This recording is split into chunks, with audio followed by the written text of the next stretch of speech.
뿌리 깊은 나무는 흔들리지 않는다. 말씀 연구 시간이 돌아왔습니다. 거친 인생의 광풍에도 높은 파도에도 휩쓸리거나 흔들리지 않고 하나님의 말씀에 인생의 뿌리를 내려 튼튼한 믿음의 길을 가기 위해서 우리는 계속해서 말씀을 연구하고 있습니다. 지난 시간까지는 우리가 삼위 하나님 가운데 성부, 성자 하나님에 대한 것을 연구를 했고, 오늘은 그 10번째 시간, 성령 하나님은 누구신가? 성령 하나님은 누구신가? 이런 주제로 함께 연구를 하겠습니다. 성령은 우리가 이해하는 대로 삼위 하나님 중에 한 분이십니다. 삼위 하나님 중에 한 분이시라는 것은 잘 아는데, 구체적으로 성령 하나님에 대한 그 느낌, 이해, 그림, 깨달음이 많은 우리 신자들에게 막연할 때가 있습니다. 성부 하나님을 우리가 떠올리면은 어느 정도 머릿속에 감이 잡혀요. 성자 하나님도 마찬가지입니다. 그러나 성령은 어렴풋합니다. 희미합니다. 뭔가 딱 손에 잡히고 선명한 이미지가 떠올리지를 않아요. 그러나 성령은 우리의 신앙생활에 굉장히 중요한 역할을 하지요.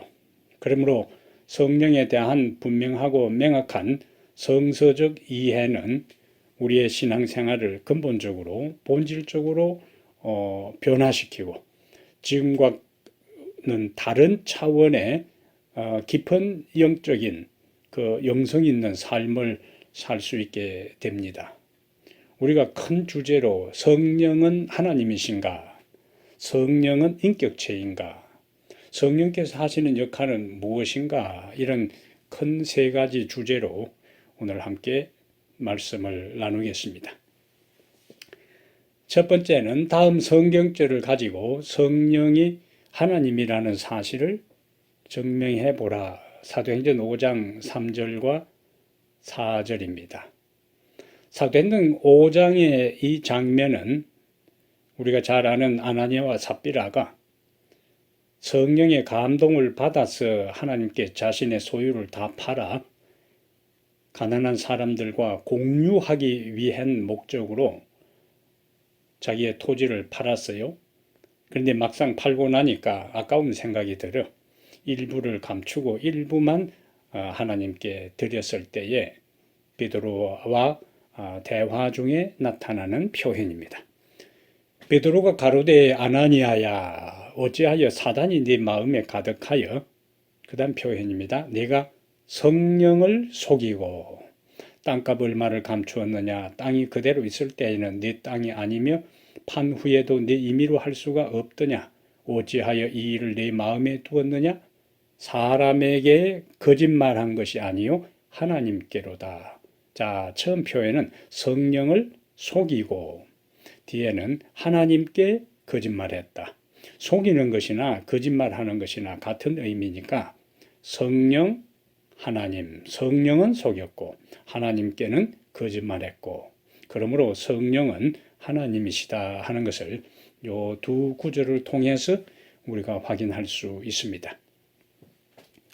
다른 이제 여러 성경 구절을 우리가 좀 볼 텐데요. 성령이 성부, 성자와 동등한 하나님이라는 사실을 성경은 어떻게 말씀하는지를 이제 보겠습니다. 2번에 1, 마태복음 28장 19절에 예수님께서 하늘로 승천하시면서 제자들에게 사명을 주시면서 말씀하신 그 말씀입니다. 그러므로 너희는 가서 모든 민족을 제자로 삼아 아버지와 아들과 성령의 이름으로 침례를 베풀고, 여기 성부, 성자, 성령이 등장하지요. 고린도후서 13장 13절에는 주 예수 그리스도의 은혜와 하나님의 사랑과 성령의 교통하심이 너희 무리와 함께 있을지어다. 우리가 설교를 마치고 마지막 축도할 때 인용하는 말씀이지요. 여기는 처음에 주 예수 그리스도 성자가 먼저 나오고 그 다음에 하나님의 사랑, 성부가 언급되고 그 다음에 성령의 교통하심, 성령이 뒤따릅니다. 여기는 성자, 성부, 성령이요, 순서가.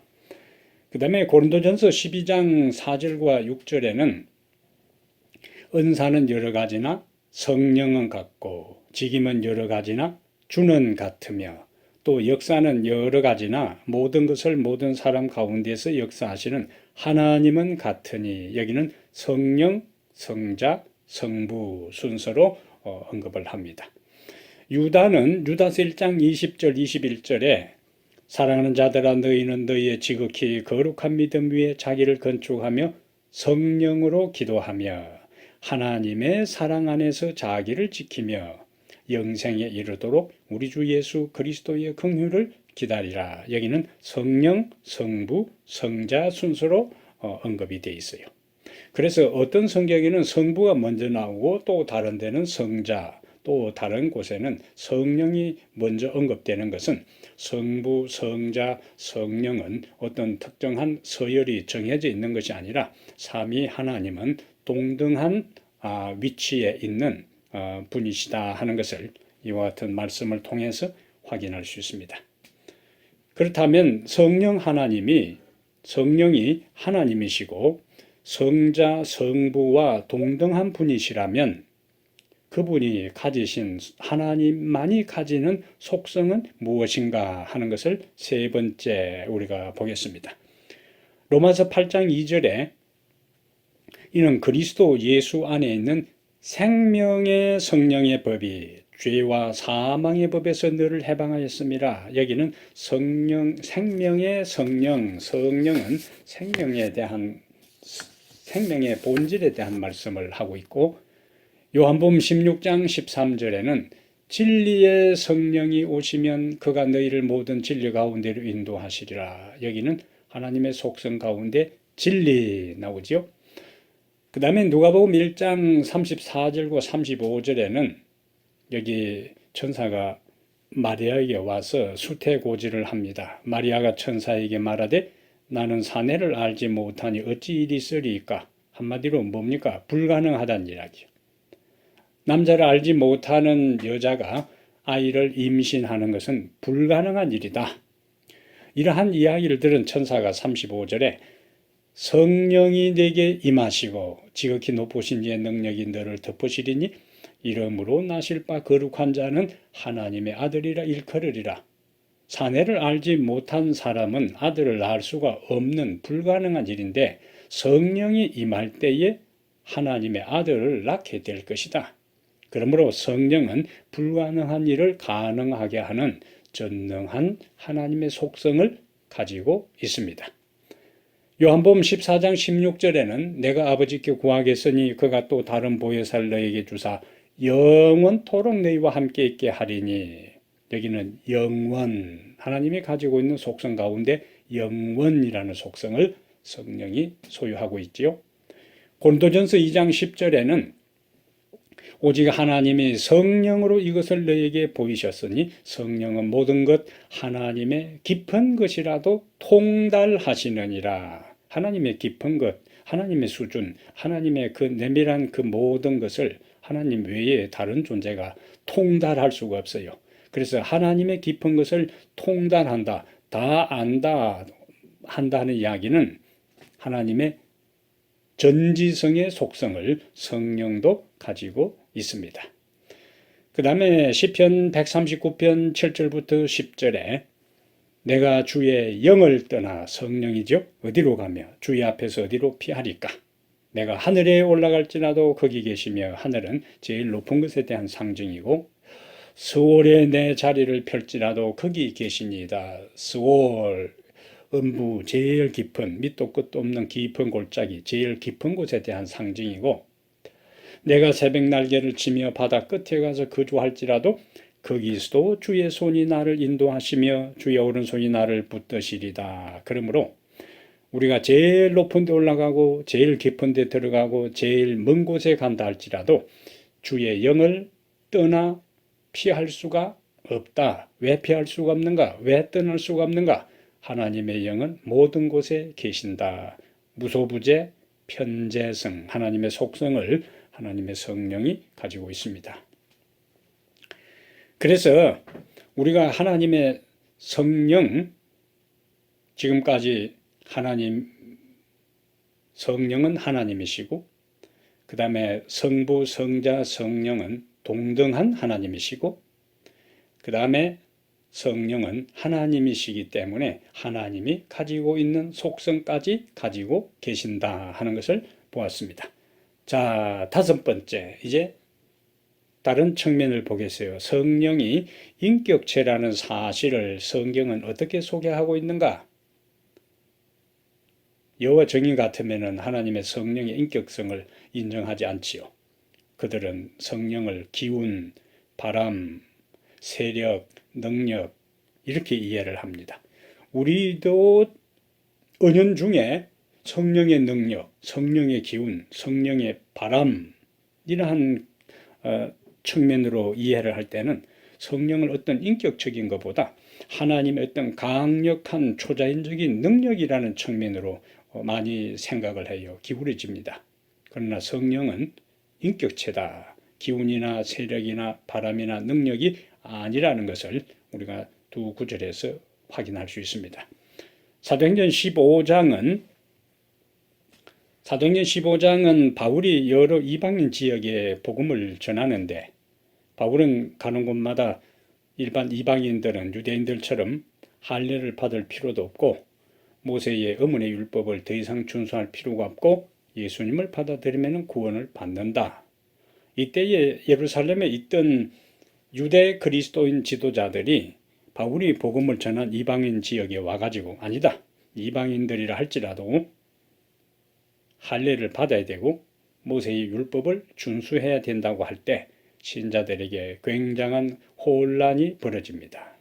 이때에 바울의 제안으로 예루살렘에 당시 지도자들이 함께 모여 의논을 하는 거예요. 그리고는 계리된 상황을 가지고 유다와 실라를 그 이방 지역에 보내면서 그 계리된 내용을 우리 우상의 제물을 먹는 것과 피채 먹는 것과 목매어 죽이는 것과 음행을 멀리하되 그 외에 있어서는 더 이상 구애받을 필요가 없다 하는 내용을 전할 때, 여기 성령과 우리는, 여기 우리 예루살렘 총회 대표 참석한 대표자들이죠. 그 사람들이요, 인격자들이요. 성령과 우리는, 그래서 같은 주어로 사용을 했어요. 그러므로 이 성령이 기운이나 바람이나 능력이나 세력이라면은 우리와 함께 같이 사용할 수가 없는 겁니다. 성령이 어떻게 짐을 지우고 안 지우고 결과를 통보할 수 있겠어요? 요한복음 16장 14절에 예수님께서 성령을 이야기하면서 그가 인칭을 사용했어요. 그가 내 영광을 나타내리니 내 것을 가지고 너희에게 알리겠습니다. 인격자가 아니면은 예수님의 영광을 나타낼 수도 없고 예수님의 것을 또 일반 신자들에게 알려줄 수도 없습니다. 주체적인 역할을 성령이 하는 것을 통해 성령이 인격체다 하는 것을 두 성경절은 강조합니다. 그러면 6번에 가서 성령이 인격체라면은 인격체가 갖추어야 할 어떤 특성을 소유해야 되는데, 우리가 일반적으로 인격체다 할 때는 지성과 정서와 의지를 가진 존재를 우리가 인격체라 하는 겁니다. 하나님을 우리가 인격적인 하나님, 우리는 하나님을 인격적으로 만나야 된다 하는 표현을 쓰잖아요. 그러나 하나님이 인격적 존재라 하는 것은 하나님은 지성적 존재고 정서적 존재고 의지를 가진 존재라는 측면에서 하나님은 인격자다, 인격적 존재다, 그렇게 표현할 수 있습니다. 첫 번째로 성령이 인격체라면은 인격체가 갖춰야 할 첫 번째 요소, 지성이에요. 우리가 지성하면은 생각할 수 있는 능력, 그 다음에 지식을 습득할 수 있는 그 능력, 그 기능을 우리가 지성이라 하는데, 요한복음 14장 26절에 보면은 보혜사 곧 아버지께서 내 이름으로 보내실 성령, 그가 너희에게 모든 것을 가르치고 내가 너에게 말한 모든 것을 생각나게 하리라. 성령이 어떤 인격적 존재가 아니라면은 가르칠 수가 없잖아요. 생각나게 할 수도 없어요. 근데 가르치고 생각나게 할 수 있는 존재는 자기 스스로 지식을 습득할 수 있고 알고 있는 존재만이 다른 존재에게 가르치고 생각나게 할 수 있습니다. 느헤미야도 느헤미야 9장 20절에 주의 선한 신을 영을 저희 주사 저희를 가르치시며 그렇게 표현을 했습니다. 두 번째 인격체가 갖춰야 될 요건은 정서입니다. 정서, 느낌, 필링과 이모션, 감성이지요. 이사야 63장 10절에는 반역하여 주의 성령을 근심하게 했고 이스라엘이 반복해서 범죄한 것은 주의 성령을 근심하게 했다고 했어요. 근심, 성령은 근심하는 존재고 바울은 에베소 4장 30절에 하나님의 성령을 근심하게 하지 말라. 인격체만이 근심할 수가 있는 겁니다. 근심하고 미워할 수 있고 사랑할 수 있고 분노할 수 있고 즐거워할 수 있는 거예요. 로마서 15장 30절에 형제들아 내가 우리 주 예수 그리스도로 말미암아 성령의 사랑으로 말미암아 너희를 권하노니. 여기는 성령의 사랑, 성령은 사랑할 수 있는 존재예요. 그 다음에 세 번째 요소는 의지입니다. 의지.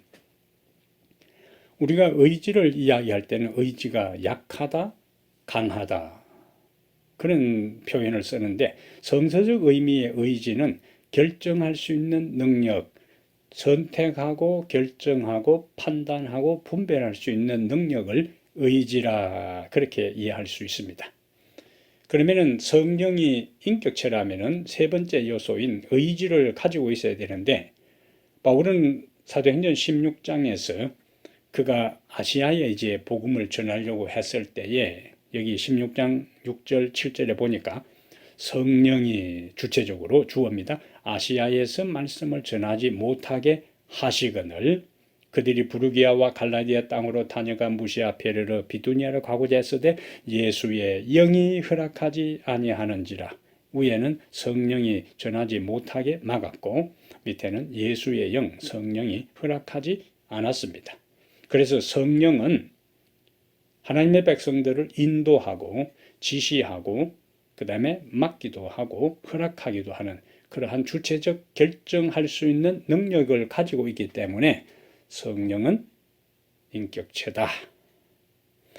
고린도전서 12장 11절에는 성령의 은사, 고린도전서 12장과 고린도전서 14장, 에베소 4장에 성령의 은사가 나오잖아요. 12장에 이 모든 일은 은사입니다. 같은 한 성령이 행하사 그 뜻대로 각 사람에게 나눠 주시느니라. 이 성령이 이 사람이 이것을 나눠줄 수 있고 저 사람에는 그것을 나눠줄 수 있는 그 자체가 성령은 의지를 가진 존재라 하는 것을 보게 됩니다.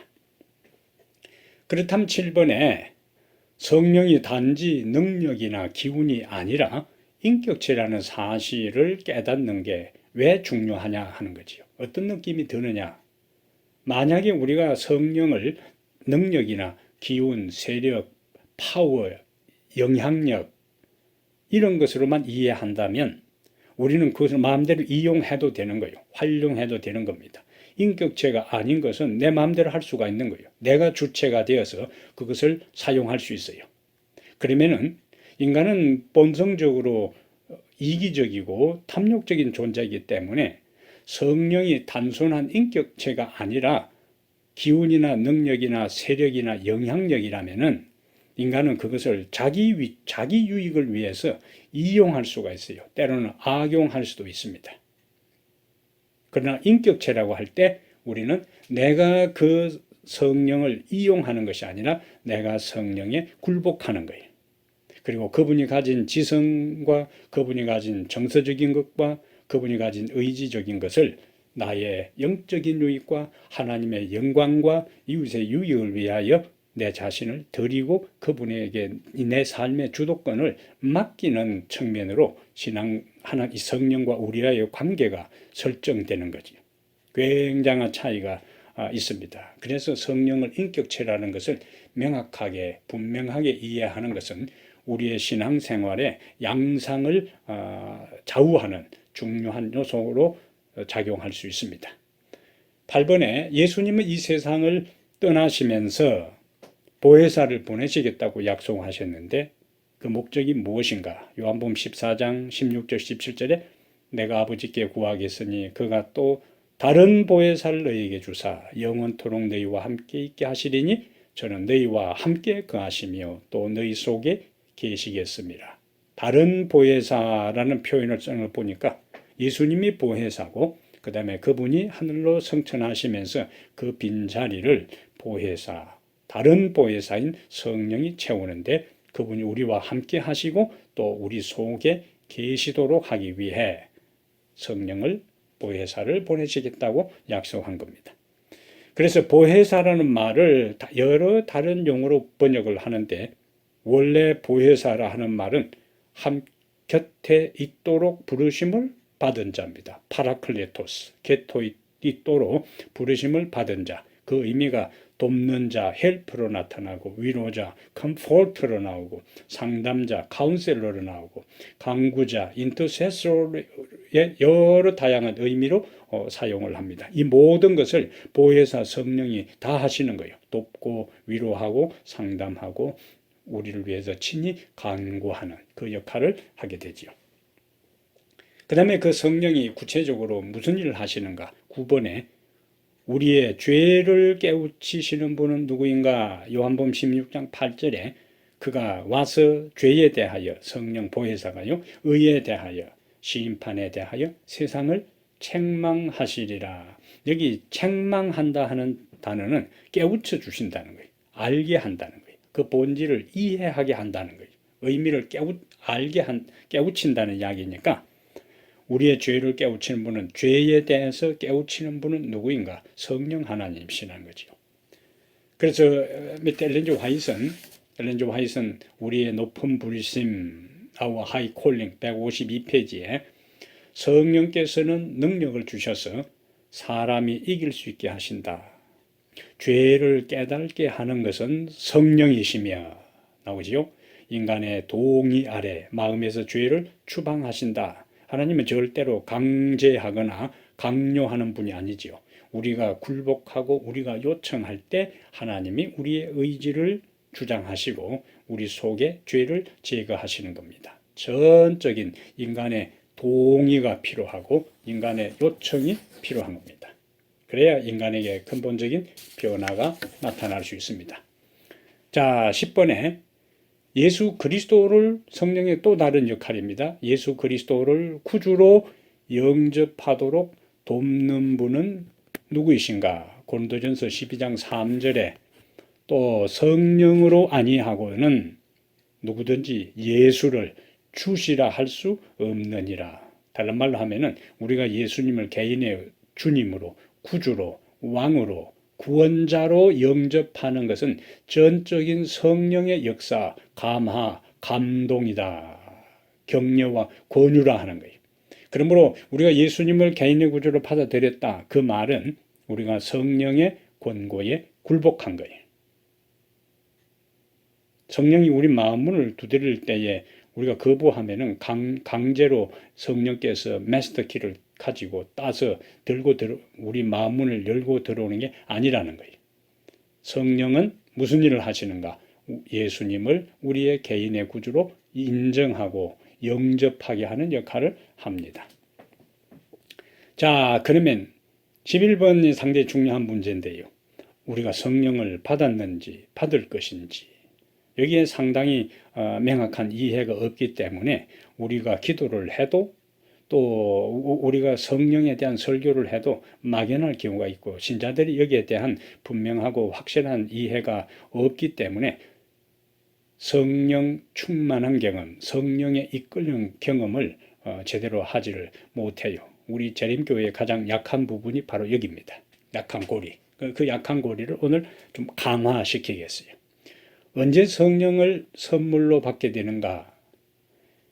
예수님께서 초막절 행사에 참석하신 다음 그 성전에서 설교를 하시면서 요한복음 7장 37절 39절에 예수께서 서서 외쳐 가라사대 누구든지 목마르거든 내게로 와서 마시라.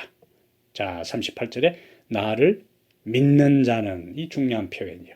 성경의 이름과 같이 그 배에서 생수의 강이 흘러나리라. 39절에 다시 나옵니다. 이는 그를 믿는 자의 받을 성령을 가리켜 말씀하신 것이라. 38절에는 생수의 강으로 그랬고 그 생수의 강이 성령이니까 믿는 자가 성령을 받는다는 거예요. 사도행전 11장 17절에는 베드로가 10장에서 백부장 고넬료의 집에 초대를 받아 말씀을 복음을 전한 다음에 그 다음에 이제 왜 이방 사람들이 가서 복음을 전했냐고 문제를 제기하는 동료들에게 설명하는 데서 나온 겁니다. 사도행전 11장 17절에 그런즉 하나님이 우리가 주 예수를 믿을 때에, 베드로와 그 제자들의 경험이라는 거예요. 주신 것 같은 선물을 저희에게도 주셨으니. 그러니까 언제 우리가 하나님의 선물, 성령의 선물을 받는가? 예수를 믿을 때에 우리는 바로 그때 성령을 선물로 받습니다. 갈라디아 3장 2절과 14절에 너희가 성령을 받은 것은 율법의 행위로냐 듣고 믿음으로냐 질문을 던지고 또 우리로 하여금 믿음으로 말미암아 성령의 약속을 받게 하려 함이니라 나오잖아요. 믿음으로 우리는 성령을 받는 겁니다. 고린도전서 6장 19절 20절에도 우리가 잘 아는 말씀이죠. 너희 몸은 너희가 하나님께로부터 받은 바, 그 다음 중요한 표현입니다. 너희 가운데 계실이 아니고 계신 성령의 전인 줄을 알지 못하느냐. 예수님을 받아들인 사람은 예수님은 우리 몸을 당신의 성전으로 삼고 우리 가운데 성령으로 임재하시는 거예요. 그러니까 너희 가운데 계신 이미 완료형이에요. 예수님을 믿는 사람들은 성령이 이미 우리 안에 거하시는 겁니다. 그럼 예수님이 거하신다 하는 것과 성령이 거하신다는 것의 관계성이 12번이에요. 예수님은 어떻게 우리 마음에 계실 수 있는가? 요한일서 3장 24절에 그의 계명을 지키는 자는 주 안에 거하고 주는 그 안에 거하시나니 우리에게 주신, 여기도 주신 성령으로 말미암아 그가 우리 안에 거하시는 줄을 우리가 아느니라. 요한일서 4장 13절에 그의 성령을 우리에게 주심으로 우리가 그 안에 거하고 그가 우리 안에 거하시는 줄을 아느니라. 그래서 예수님을 개인의 구주로 받아들이는 사람은 그 순간에 성령이 작용한 것이고 예수님을 받아들이는 그때 성령이 우리 안에 거하시면서 우리를 성전 삼아 내주하시는 거예요. 우리는 예수님 안에 있고 예수님은 우리 안에 있고 누구를 통해서? 성령을 통해서요. 예수님이 계시는 것과 성령이 계시는 것은 동일하다. 근데 하나님은 하늘에 계시고 예수님은 하늘에 계시지만은 성령을 통하여 우리 안에 계신다 하는 것을 정리할 수 있습니다. 13번에 또 성령의 다른 역할은 인간을 거듭나게 하시는 분은 누구인가? 요한복음 3장 5절에 니고데모와의 대화 가운데 예수께서 대답하시되 진실로 진실로 내게 이르노니 사람이 물과 성령으로 나지 아니하면 하나님 나라에 들어갈 수 없느니라. 우리가 보통 여기서 거듭남 이야기해요. 중생, 신생, 새로남, 성령에 의한 것이라는 거예요. 그럼 언제 우리가 거듭나는가? 그것은 10번에 이야기한 예수 그리스도를 성령의 호소에 따라 개인의 구주로 받아들일 때에 예수님이 우리 안에 거하시면서 우리는 이미 생명을 가진 자가 되고 영생을 얻었고 하나님의 하늘의 시민권을 가진 하나님의 자녀가 되는 그것이 바로 중생이요 거듭남입니다. 정리하면은 예수님을 개인의 구주로 성령의 호소에 반응하여 영접하는 순간에 우리는 거듭나는 것이고 그 거듭나게 하는 주체가 누구냐? 성령 하나님이시라는 거예요. 그때부터 이제 변화가 시작되는 거예요. 하나님의 성령이 사람의 마음을 사로잡을 때 생애가 변화된다. 하나님의 영이 임재하는 순간부터 이제 변화되는 거예요. 근데 전혀 변화가 없다.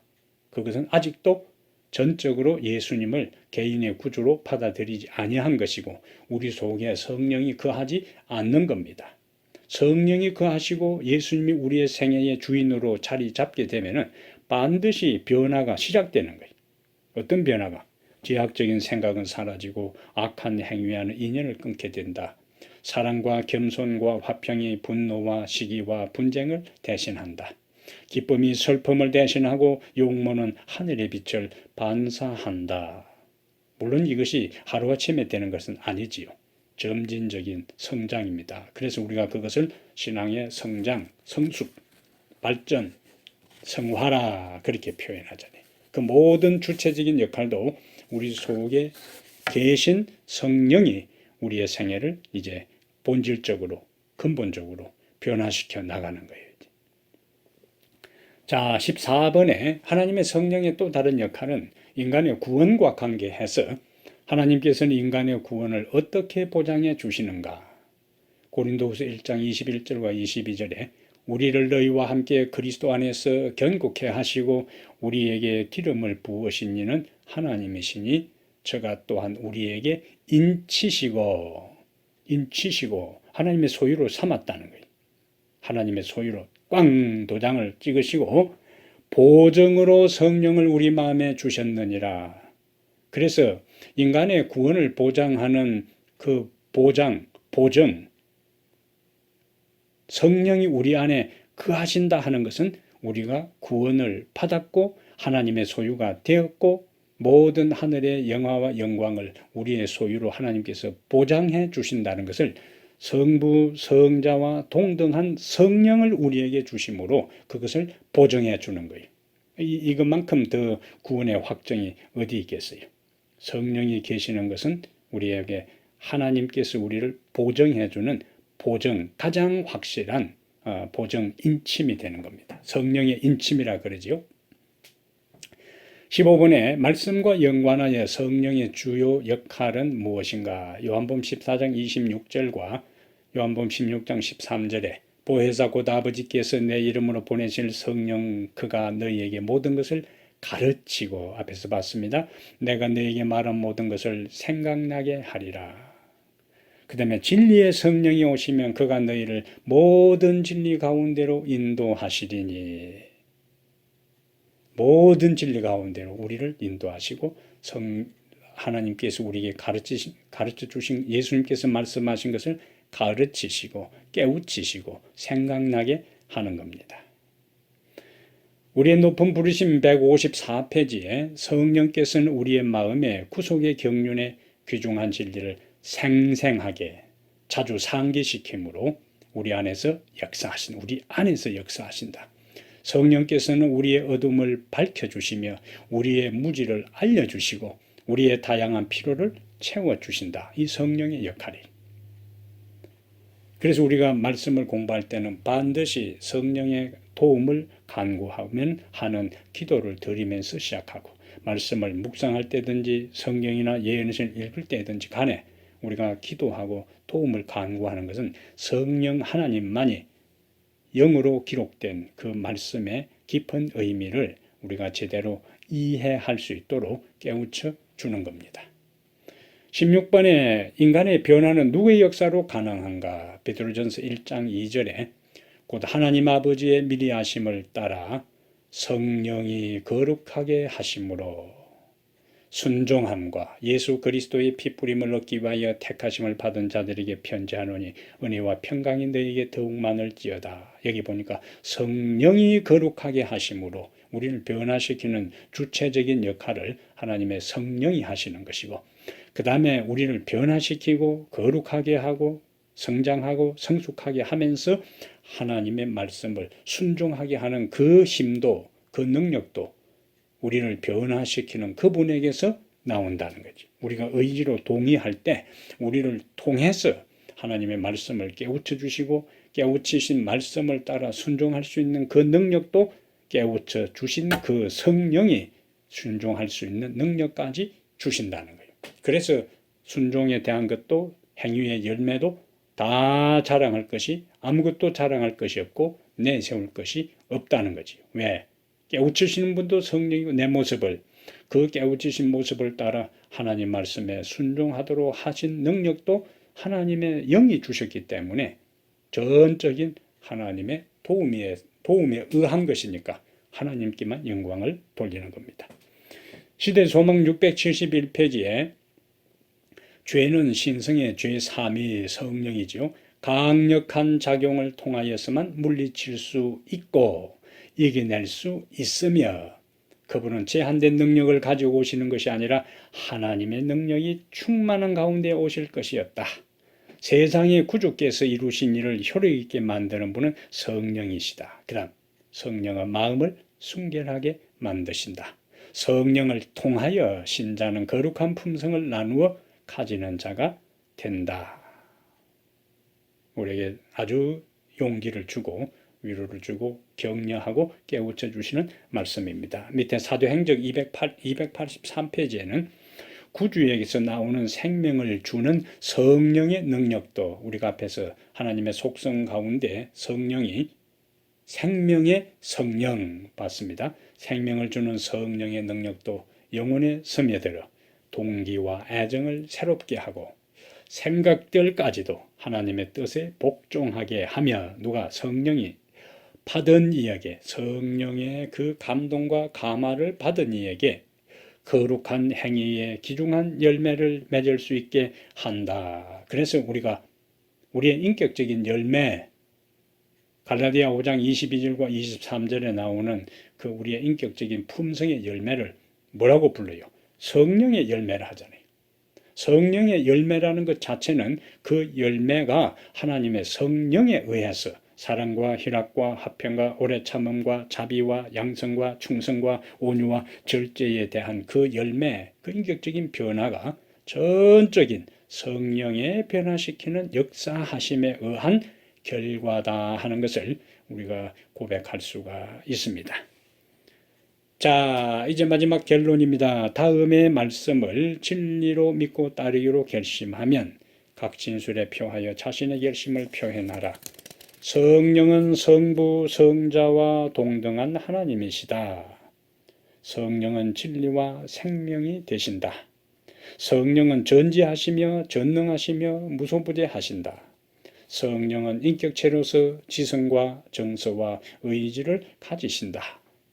성령은 우리의 죄를 깨우쳐 예수 그리스도를 개인의 구주로 영접하게 하신다. 우리가 믿을 때에 성령은 우리 안에 거하신다.